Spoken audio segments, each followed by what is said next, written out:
Inilah penglihatan jam gadang saat sekarang. Nampaknya bagus sekali, dihiasi oleh cuaca yang cerah pada hari ini.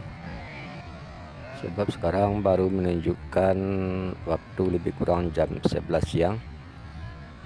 Makanya kita lihat di sini pengunjung belum ramai. Mungkin barangkali nanti kira-kira jam 2 sampai sorenya nanti mulai ramai di sini. Sekarang kita lihat di sini belum banyak lagi pengunjungnya.